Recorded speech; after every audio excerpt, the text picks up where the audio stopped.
Hi, my name is Mark, and today we'll be unboxing the HPE Networking Instant On Secure Gateway SG2505P. The SG2505P is a mid-range secure gateway that brings firewalling, IPS, IDS, VPN, and WAN resiliency features to the Instant On networking portfolio.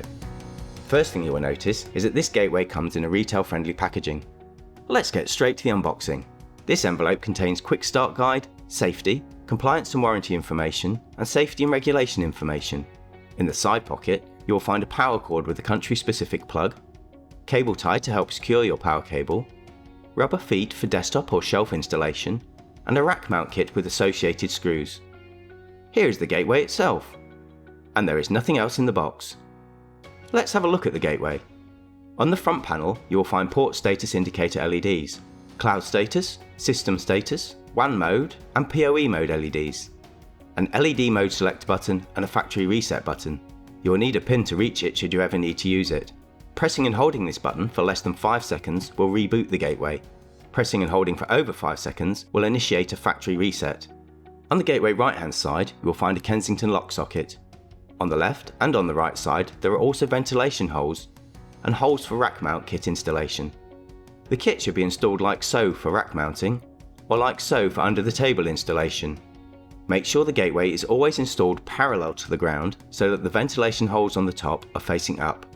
Please note that it's recommended to have at least a 10 cm clearance around the chassis to allow for proper air circulation.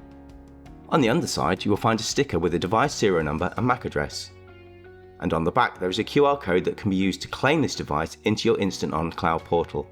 A USB-A port that currently has no designated use but will be enabled in the future software releases. There are 5 Ethernet ports. Port 5 is a 2.5 gig capable dedicated WAN port. Port 4 is 2.5 gig capable and can be configured as either a LAN or redundant WAN port. Port 3 is a 1 gig port and can also be configured as either a LAN or a redundant WAN port. Ports 1 and 2 are 1 gig dedicated LAN ports. Note that ports 1 to 4 are all PoE Plus capable and can share a PoE budget of 64 watts. There's a power socket and a notch for the cable tie that can be used to secure your power cable. And there you have it. If you found this video useful, please click like and subscribe to stay up to date with all the latest content. See you next time.